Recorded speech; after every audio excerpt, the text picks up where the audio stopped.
Welcome back to the Basement Breakdown. All right, we have got another fight night coming up for you guys. Before we get into this though, when I talk about shit matchmaking and fights that the UFC shouldn't make, here's one for example. And it is our main event. We have a UFC fight night, Brandon Moreno versus Loner Kavanagh. Brandon Moreno is a seasoned UFC vet who we've seen in, let's count how many fights. Actually, I don't want to. He's got a lot of fights in the UFC. Loner Kavanagh, let's count on one hand. This will be his 5th fight in the UFC. And he's coming off of a loss to Charles Johnson.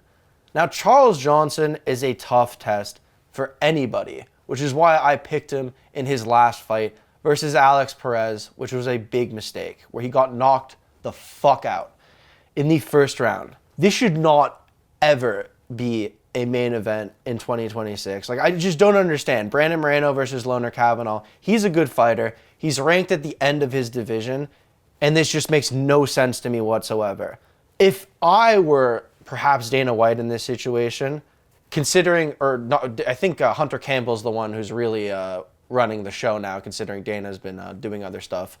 I would have put Alex Perez against Brandon Moreno, the guy who just knocked out Charles Johnson not long ago, a couple weeks earlier, and he didn't really take any damage in that fight. He just kind of got done with it. So I wonder if the UFC even approached him with that. But no, instead you got Loner Kavanagh fighting Brandon Moreno. Like, Alex Perez, he's got some fights in the UFC. He's experienced. Like, I just don't understand this fight. And it's highlighting a UFC card. Like, the odds for this fight, minus 245 for Brandon Moreno is insane. I think it should be much higher. Unless something catastrophic happens. Anyways, let's get into this. I also do want to mention we won't be seeing Dana White's Zuffa boxing back until early March. And I just finished, I think about, when this will come up, it'll be almost 2 weeks maybe, or a week and a half. But Zuffa Boxing 3, which featured a heavyweight bout between a 39-year-old and a 30-year-old, which was super entertaining, honestly. Yeah, I had a really good time watching Zuffa, the third card specifically. And as much as I was shitting on it, I think the first card featured Callum Walsh, and it was a so-so card. Second card was not one I tuned in for much, but the third Zuffa card had some very entertaining fights. And yeah, I don't want to give it too much credit, but that was fun. Anyways, let's get into it. We've got a bunch of shitters on this card. We have Santiago Luna, Border Boy, taking on Angel Pacheco. Angel Pacheco lost the fight on the Contender Series versus Danny Silva. To be fair, it was a very competitive fight, and from what I remember, a very entertaining fight. Went all 3 rounds. Angel Pacheco hurt Danny Silva. They both went to war. Then he fought Cowlin Loughran, where he lost another unanimous decision, got taken down a bunch. Angel Pacheco's able to land strikes. It's got some good offensive striking, but someone who I also feel doesn't have the highest IQ when it comes to their fights. Like, I feel like when it's early in your UFC career and maybe you're trying to find a mix of being entertaining and also winning fights, you get into a firefight. I don't know. He hasn't fought much. Also, too, it's been 2 years since he fought, and he's going to now go into Santiago Luna. I feel like the odds will heavily favor Santiago. And, beat Quang Le last time out. I'm going to go with a Santiago Luna first round KO over Pacheco. We move up the card. We have Damian Pinas versus Wes Schultz. Wes Schultz has been on the Contender Series twice. Last time out versus Mario Mignage, beat via Sulev stretch, which is a interesting submission. I highly recommend you search that up if you want to see what it looks like. Now going up against Damian Pinas, who won against Vitor Costa last time out. You kind of got to compare both of their wins on the Contender Series to each other. I do kind of like Wes Schultz. He did fight Mansour Abdul Malik on the Contender Series, in which, you know, he kind of got into a firefight and ended up getting knocked out in the second round. But he got his licks in for sure in that fight. As far as Damian, he did fight Vitor Costa, who I hadn't really seen do much. I really like Wes Schultz's performance against Mansour Abdul Malik. And then he came back against Mario Mignage and had the knockdown early in the first round and ended up submitting him. I like that a lot. So I think it is party time. I'm going to go with Wes Schultz, and I'm going to go with another finish from Wes Schultz. I think it'll probably be a pretty hectic first round. And when it comes to the second round, I think Wes Schultz is going to get it done by submission. I think it's going to be a dogfight for the first round, so hopefully they don't get too bloodied up. And I'm right. We move up. Erik Silva versus Francis Marshall in the featherweight division. I don't have too many odds for these fights as I'm filming this video a little early, but I think I do have them for the main card. Francis Marshall, nicknamed Fire, last time out versus Marian Santos, lost a split decision. This was a pretty controversial fight, if I do remember it correctly. And if you guys follow Verdict MMA, which is a MMA YouTube, it's on Instagram. They basically score fights and post MMA content, but I like the way that their AI scores fights. So it'll show you after a fight goes down, you know, who won the rounds and based upon their algorithm and such. But I find that it's kind of reliable, and I tend to agree with it.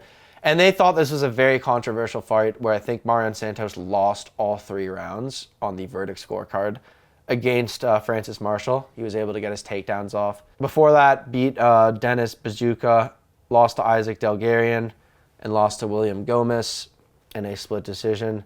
Meanwhile, Erik Silva got, you know, TKO'd versus Muhammad Naimov within the first 50 seconds of his fight. For that, lost via submission to TJ Brown. And on the Contender Series, he beat Anvar Boyanzarov. Bit of a rough outgoing for Erik Silva. And I do feel like Francis Marshall is a very smart UFC fighter. He's been on the receiving end of some tough decisions, being his last one and then his fight with William Gomez. His only legitimate loss where he's, suffered heavily was against Isaac Delgarian, where he got TKO'd. I don't think Erik has the same... I just don't think... He also suffers from guys who have good striking, like Muhammad Naimov and TJ Brown. TJ Brown isn't someone who's particularly good on the feet either. And I think that shows in his last couple performances. I'm not sure. I'm sure the odds will be close, but I'm going to go with a Francis Marshall decision. Hopefully they don't rob him, but I think Francis Marshall is probably the better fighter to take in this fight. I think it'll probably go over 2.5 rounds. We move up. Sofia Montenegro versus Ernesta Karackaite. We have heavy-handed Ernesta, whose last fight was against Nicole Kalari. Before that, she lost to Dion Barbosa via unanimous decision. Kind of a close fight, could go either way. Before that, beat Carly Judice on the Contender Series. Carly Judice will have fought already on the previous card the week before. And yeah, she's pretty good. I rate Carly Judice, and that's a good win on the Contender Series. Sofia Montenegro, she didn't look particularly tremendous against her opponent, Jessie Chavez, on the Contender Series. Again, decision-making sometimes, she was able to knock down her opponent, seemed to gas sort of as the fight went on. And Jessie Chavez was able to win a decision. Very close fight. You could argue it for Sofia Montenegro, she could have won the fight.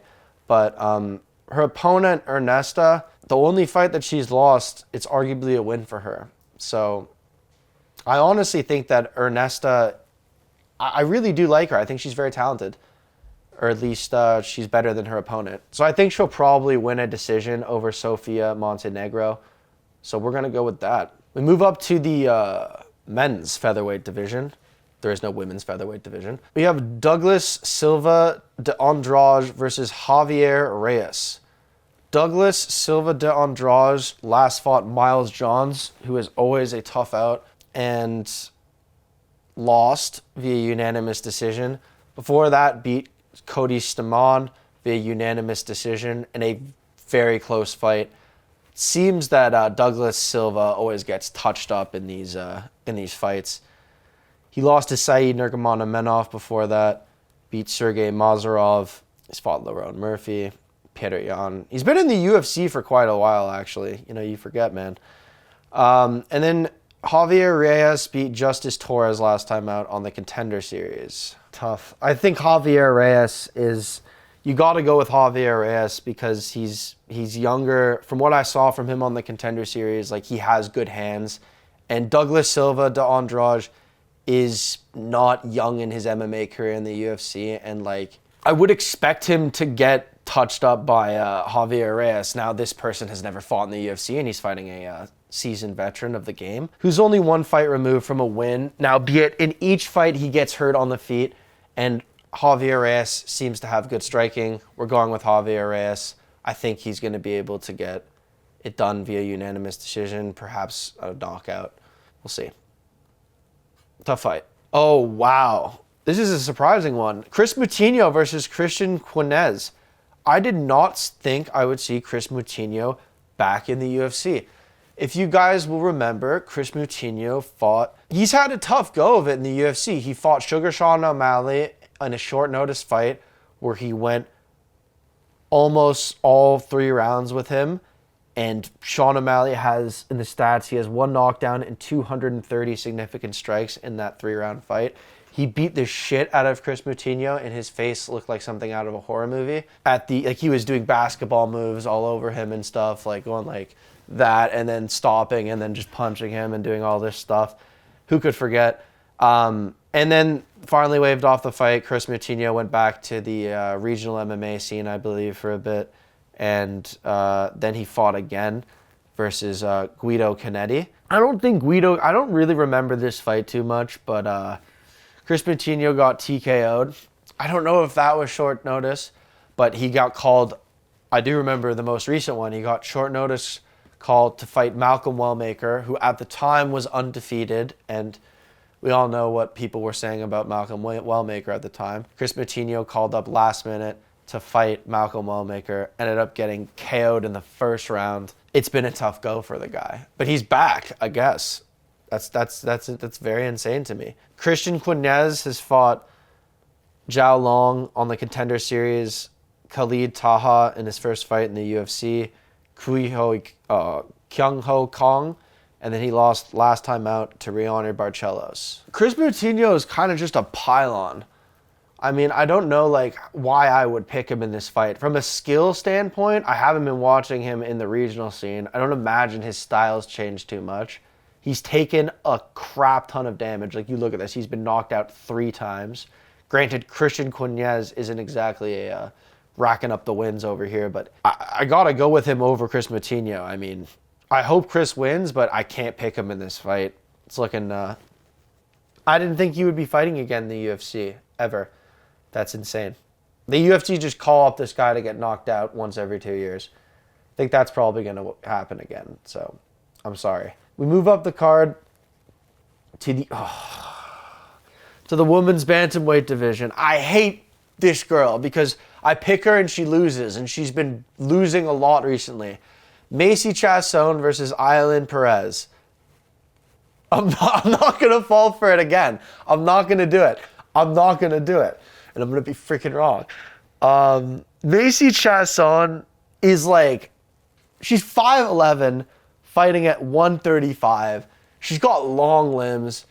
She looks like I'm not going to say anything else. She has a short haircut, sharp elbows, and some tattoos, and she's 5'11", and she's looked like shit her last couple fights. I thought earlier on in her career when she was beating the Mayra Buena Silva, Penny Kinzad, Norma Dumont by split decision, I thought she was a lot better. And I thought she was just I thought she was dynamic. I thought she had the makings of a contender in her division. But recently, she's looked like shit. I mean, she loses these unanimous decisions where she looks like she doesn't throw at all. Like, the rounds just seem to go by. Toward the end of the fight, she typically starts to turn on the pressure and do some things. Like in her last fight versus Yana Santos, she hurt her in the last round and she was able to like find success. But that was the last round. And then the bell rings and then she raises her arms like she wins the fight. And I can't trust that. Ailin Perez is like 5'5", and she's a lot shorter than Macy Chiasson, which is like the thing, like elbows, knees, like you're gonna like she's 5'11", like that's such an advantage at that size. But Ailin Perez hasn't lost a fight in 5 fights. She's beat Jocelyn Edwards, Daria Zenizikova, who's kind of mid, and then last time out, Carol Rosa. I want to pick Macy Chiasson, but I've picked her last 2 fights and she's lost for me. I can't do it again. She's tall, which is such an advantage, and you just look at her and you're like, oh my God, she should win this fight. These girls are so small. You should just short elbows, like clinch, like you know how it goes in these chick fights. Like she can close the distance with elbows and kicks. Like she obviously has the reach, but she's going to fucking use none of it, and Ailin Perez is going to win a decision. I don't trust you, Macy Chiasson, and I'm going to be pissed if I get this wrong. Okay, you know what? I'm going to stop talking about this card. No, I'm not. But, like, you know, in the spirit of just, like, people who shouldn't be in the UFC fighting on this card, here's another one.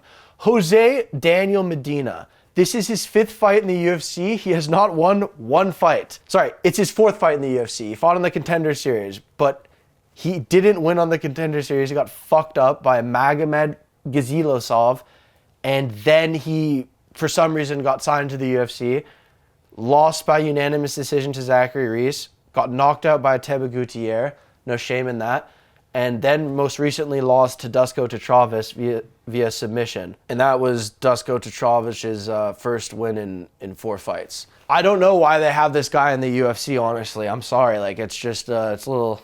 I don't know why they do this, but, you know, in so far up the card, too, well, he goes up against Ryan Gandra. So they like to put these guys against Contender Series prospects. You know what? It makes sense. You have this exactly here for that. You're like, this is your last fight in the UFC. This is your last chance to make decent money to get knocked out, and then you have to go live the rest of your life, which is terrible, and I'm sorry. Ryan Gandra beat Trent Miller last time out, TKO, KO. Jose Daniel Medina is there to be punched in the face. Go watch his fights. And he's there to be, you know, had stuff done to him. And this is an MMA fight, and he's going to have a lot of stuff done to him by Ryan Gandra. And that's probably going to result in a first round, second round. He's tough. He actually survives through fights. But if pressured and, you know, if the ref is doing his job, maybe he'll end it sooner. Ryan Gandra is going to win this fight via TKO in the 2nd round over Jose Daniel Medina. We move up the card. Kevin Borjas goes up against Emmanuel Rodriguez. He fought Sam Aderji last time out, who beat him, who's looked kind of good, the Tibetan Eagle. He's supposed to fight Jesus Aguilar, but we're not. Kevin Borjas, yeah, he beat Ronaldo Rodriguez. That was a fight I do remember, where he really hurt Ronaldo Rodriguez in that fight. Like, he cracked him with a lot of punches straight on the jaw. I remember, like, got Ronaldo Rodriguez to, like, somersault backwards with one of them, and was a very impressive performance. But he's lost to Alessandro Costa, Joshua Van, the current champion. He's got to win the Contender Series versus Victor Diaz a long time ago. And he goes up against Emmanuel Rodriguez, who's another... They're just putting these Contender Series guys on these cards, which is probably where you put them, to be honest. See how they perform against these guys, and then slowly build them up. Yeah, I remember Emmanuel Rodriguez. This is October, so this would have been when I got back from Portugal. Fought Rock Pacheco, and he knocked him down 3 times before the fight ended. And only 20 strikes thrown, honestly, or 20 significant strikes, whatever. He beat the shit out of Rock. Kevin Borjas, I feel like this has potential to be a good fight. Christian Rodriguez doesn't have like super good striking, and after that fight, I think a lot less of him, and that shows. He didn't really go on to do very well after that fight. Yeah, I'm gonna go with Emmanuel Rodriguez, and I think I'm gonna go with a decision. I think it'll be a tough fight, but yeah, we're gonna go with that. Felipe Bunes versus Édgar Cháirez in the flyweight division. There's some people on this card. Wow. Édgar Cháirez, last time out, fought CJ Vergara, who is not looking too good, and I don't know if we'll be fighting in the UFC again. Maybe still on the active roster. Via submission. Before that, lost to Joshua Van via unanimous decision. Didn't do too bad in that fight. Beat Daniel Lacerda in the rematch after their overturned contest.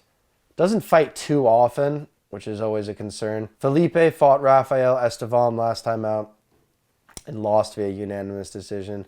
Now, Rafael Estevam hasn't lost a fight in the UFC, and I do kind of rate that. He was able to... I kind of got taken down a little bit. But I don't think that, like, Édgar Cháirez is particularly good at takedowns on his opponents. So I'm not really worried about that there.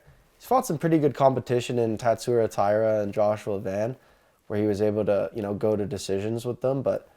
And he knocked down Tatsuro Taira. So the problem will be on the feet. Oh, this is a tough fight. Felipe Bunes also had a fight with Joshua Van, but he got knocked out. I'm going with Édgar Cháirez in this fight. I know his last win isn't good, but I'm just trying to compare his fights against the guy he's fought. He fought against Joshua Van. It looks like he was... I think this fight will take place on the feet, and hopefully Édgar Cháirez will have the edge over Felipe Bunes. I think that's where I'm at. All right, we move on to the third last fight on the card. We have King Bobby Green, formerly Bobby Green, going up against Daniel Zellhuber. Daniel Zellhuber got fraud-checked last time out by Michael Johnson at age 38 years old. Daniel Zellhuber, the golden boy prospect, very tall for his division, being 155. He's 6'1". Was on a 3-fight win streak against Lando Venata, Christos Gallegos, Francisco Prado, until he ran into Esteban Ribovics, where they threw on a banger of a fight. And that was, I believe, fight of the year. And that took place at, it was the Noche UFC 306 Riyadh season. Crazy fight. Takes a little bit of time off after that because it was a war. And then after that loss, he moves on to Michael Johnson. And he was a minus 800 favorite going into that fight against Michael Johnson, which is the biggest favorite on the card. And he fucking lost. He just didn't do much in the fight. He looked like gun shy. Michael Johnson was able to get a knockdown, kind of schooled him. Daniel Zellhuber kind of in the last round was able to, out-volume strike Michael Johnson and do some stuff, but let the fight get away from him early, and he didn't win the rounds he needed to. So, lost that fight, and now they give him Bobby Green. This is tough. I mean, Bobby Green's not particularly good. He's very old. He, his style is, I think they used to call it hood style. He will just swing his hands down, a lot of, just a lot of action with his, just a lot of emoting and stuff like that. He fought Lance Gibson Jr. his last time out on very short notice. And for some reason that was a split decision, even though Bobby Green beat his ass for 3 rounds. But it's Bobby Green is the volume king. He doesn't have a lot of power. He's kind of just he's touching you. And he got knocked out by Mauricio Hufi. They always put him against these prospects. The same thing they do with Michael Johnson. They put these old guys against prospects, and Bobby Green hasn't been doing well against prospects. He gets knocked out and touched up. Yeah, lost to Paddy Pimblett, lost to Mauricio Hufi, lost to Jalen Turner. He is 2-3 in his last 5, being his wins against Jim Miller and Lance Gibson Jr. Not great. Daniel Zellhuber should win this fight against Bobby Green. Now, who knows what's going to happen, because Daniel Zellhuber's probably a little nervous after his last performance against Michael Johnson, which was dog shit. Michael Johnson just Yeah, like he's going to be scared. He's lost his last 2 fights. He was not supposed to lose to Michael Johnson, and now he's fighting another veteran who he's not supposed to lose to. And Bobby Green can get volume off, and he can move around, and I can see him being able to win this fight. But I'm going to trust that Daniel Zellhuber will be able to find rhythm and actually get going in this fight because he has all the tools to knock out Bobby Green and win this fight. The way Bobby Green wins is just if Daniel Zellhuber is off his game. If I see this Daniel Zellhuber that fought in the Ribovics fight, in his previous fights, he should beat King Green. Now it's the fear factor. Like, that's it. Is he just going to be gun shy? So we'll see what happens, but that is yet to be determined. So we're going to go with Daniel Zellhuber either by decision or a knockout, but I'm going to probably say unanimous decision. He could lose. I hope not. All right, now at least we have some names here. Marlon Vera, Chito Vera, goes up against David Martinez in the bantamweight division. Now, Marlon Vera hasn't won a fight in 3 fights. He beat Pedro Munoz back in 2023, lost to Sean O'Malley in their rematch for the title, lost to Deiveson Figueiredo via unanimous decision in one of Deiveson Figueiredo's first fights at 135. And then most recently lost to Amin Zahabi in a fight where Marlon Vera thought he actually won.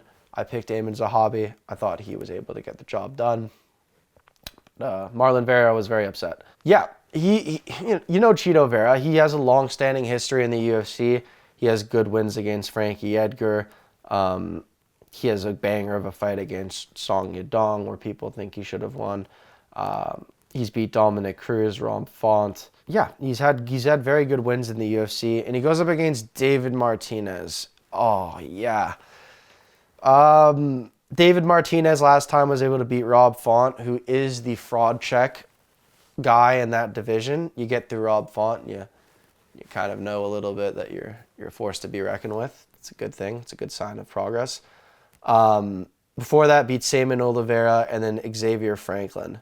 I don't think David Martinez is going to be shy about getting into a fist fight with Marlon Vera, and I think that David Martinez has looked really good in his last couple fights.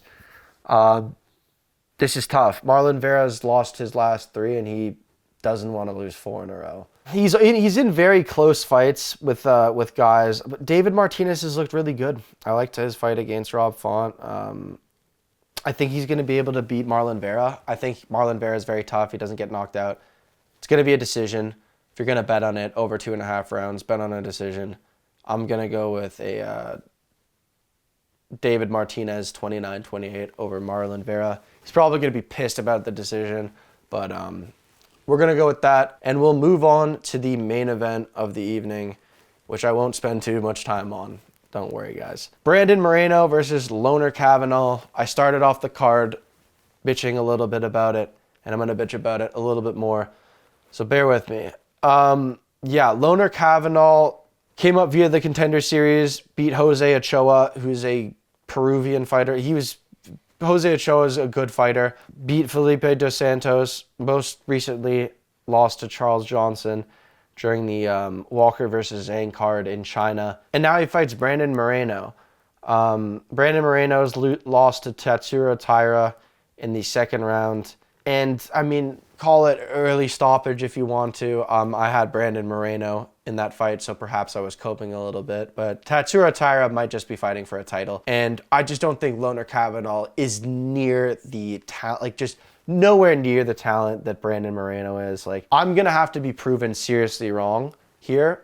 And I think most people will be picking Brandon Moreno. And when I checked my phone, I believe it was only a minus 250 or Brandon Moreno was only a minus 250 favorite, which I honestly think is very low for him.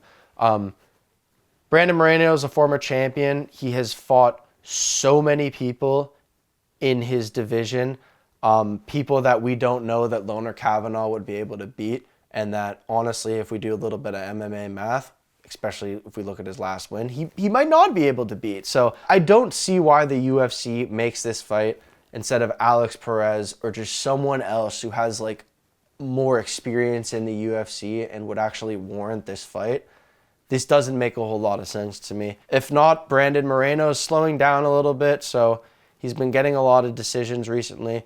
So I could see Brandon Moreno beating Loner Kavanagh in a decision. There's no way Loner Kavanagh beats Brandon Moreno over 5 rounds. He's got too much championship pedigree. Brandon Moreno, if it goes the distance, there's no way he loses to Loner Kavanagh. I don't think that just because of recency, I don't know if Brandon Moreno is going to be able to knock out Loner Kavanagh. He is there, like his chin's there, so I just don't know if it's the style. Like Brandon Moreno circles around, he waits for the kill. Way more ways for Brandon Moreno to win. I would say it's probably going to be a decision and a very dominant one. And it's going to be just boring. It just doesn't do anything for the, like, Loner Kavanagh's not going to win. I mean, if he does, he gets ranked way too high for him, and then he fights someone who's going to beat him. Like, I don't think this fight makes that much sense. And then for Brandon Moreno, it just does nothing. Like, he beats a guy who's coming off of a loss against his toughest test. And now he gets an even tougher test. Makes absolutely no sense. We're going with the assassin, baby. And yeah, we've got a lot of UFC coming up. There's really no stop on it. There's no break, so there'll be no break in the content. Thank you very much for tuning in this week. Basement Breakdown, out.